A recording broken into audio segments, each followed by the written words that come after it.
Alright, so I haven't made a video in a few days, so this is where I'm at. This is the bumper bracket support.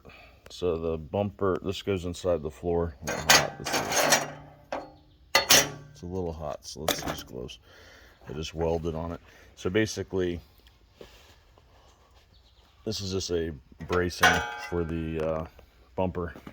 So the bumper on this, what it does is it kind of comes out, oops, comes up and out and then around and bolts underneath the bottom in these two holes. There's no holes under there right now because I just put that in. So this bracket sits in here like this. So I rebuilt that up with weld. So it might not fit flush yet, but anyways, this is gonna sit in here. I marked in pencil where that goes. So it sits in there like that. So it got a little crusty from being part of the floor, plus the floor rotted out around it. So what I did is, we obviously removed it. I ground, let's see if I can focus. We grinded off all the spot welds that were there holding it to the original floor.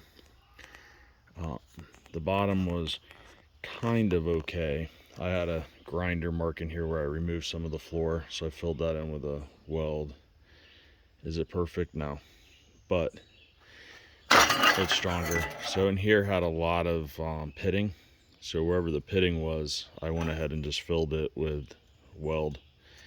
Had a couple little blowouts, but that's okay. I just built them back up. Now what I'm going to do with it is I'm going to grind all of this smooth. So before I did all this, I grinded off the spot welds because they were proud. Made them flat.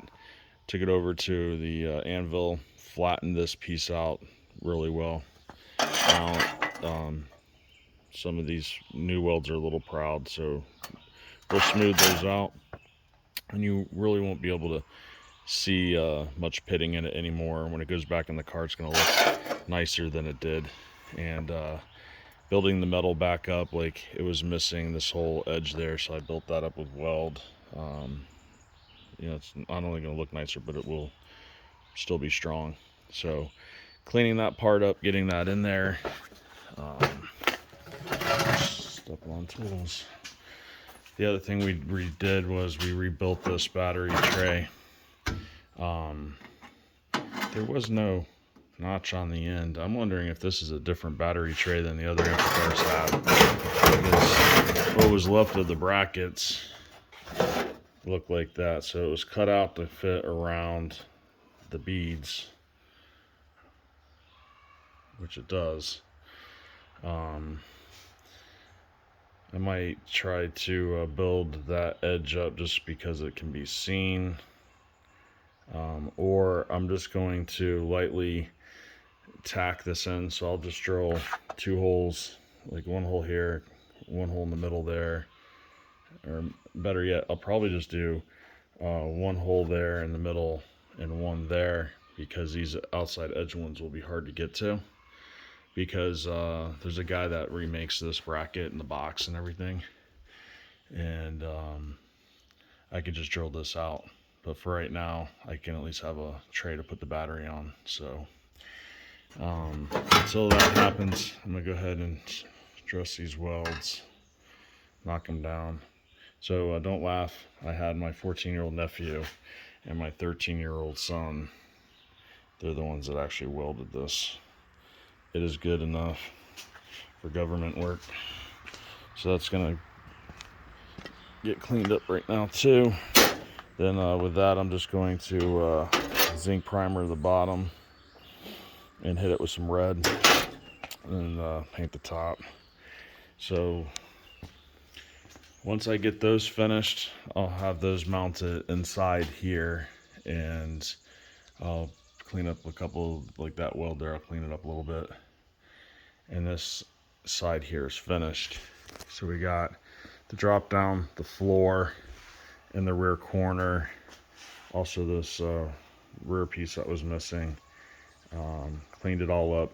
We noticed that there was some damage here. It was sagging, so I was able to push this back out to where it goes. It matches the other side now. That brought this up, so this now matches the other side. So that was kind of cool. We also got this patch ground down. I'm going to put a couple more welds in there. I got some pinholes. I'll be filling that up today. I got the quarter panel marked to where I'm going to trim it down. This thing actually, the line and everything fit perfectly, so I just got to trim this edge off there where it's marked. This quarter panel will be going on today, so that will basically make this side and the back done. I do still have that to deal with, which isn't a big deal. I'm going to cut some strips. I'm going to cut it out and square and just tack them in and just fully weld them.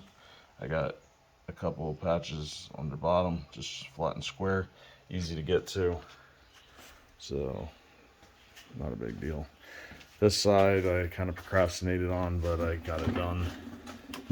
This is now welded. My 13-year-old son and 14-year-old nephew did these, so thanks Ethan and Logan.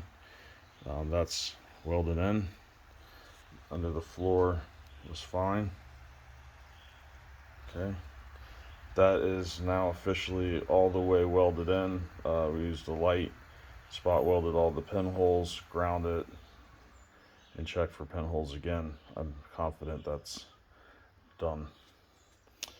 And I still got to adjust the welds here, and I'll probably cut this out and take 2 strips, weld them together, and just kind of fix that because you can see it from inside the car. All this, there was no pitting, but I know everyone says that there probably could be hidden rust behind here. I'm gonna use a camera to double check, but I think we're good. I got that patch panel in. I gotta adjust the welds, check for pinholes. This one ended up being too small. Not only because I kind of cut it a little narrow, that gap's more than I'd want, but I found in that bead up there, it was so soft on that area there that this really needs to be cut out more. So I'm going to make the hole bigger, and then I have this panel down here. Oops, there we go. That I'll cut that piece out, and we will replace any thin metal and do it right. So I have that to tend to, pinholes and dressing that to tend to, and then I have the same thing, patch here and some strips going down the side. Once that's finished today, this car should be watertight. And I got a little ahead of myself. As you can see, the muffler, the engine, the radiator, and everything's back in it. So once this is watertight, I'll be able to run the fuel line. I got new brake cables, and we already did the brake job on this. So it's got all new brake lines. So the upper is the brake line, lower is the emergency brake cable. We redid those, redid the cylinders, did the same on the front. I need to just flush out the hard lines to make sure that there's nothing gummed up in them. I got a new master brake cylinder, which mounts in the front up there. What else? Clutch cable, we put a new throwout bearing in here because the old one was thrashed, and do fluids, oil change, stuff like that. Oh, we did new transmission mounts and motor mounts, and I noticed that if you can see in there, there's a plug. There you go. That square plug, when the motor mounts are bad, is down to the bottom right corner of that hole. So the motor mounts and the tranny mounts really lifted this up, I'd say, a couple inches. So that's where I'm at with this progress. It is 7 o'clock in the morning. Today is Sunday. So my buddy's coming back. Keith's coming back tomorrow. And we're gonna hopefully put the fuel tank back in, which is right there. It's really clean. I gotta find the new sending unit. I bought one, but it wasn't in the box, so I gotta see if I put it somewhere else or maybe just didn't ship. But anyways, put that back in, and I got new fuel line and stuff, so I'm excited. I'm hoping Tuesday we will have this thing tested in the water in the lake, and then Thursday it'll be headed to Ohio. So here's a little surprise. This is what the car looked like. We started wheeling it out, and looks better in person, so that's definitely a lot darker and shinier than that. So yeah, we're gonna just buff the car out, make it look as nice as possible. Got the wheels blasted and painted. Got some tires mounted and balanced. Looks good. It's getting there. Saving this old girl. Hopefully have some good family memories with it.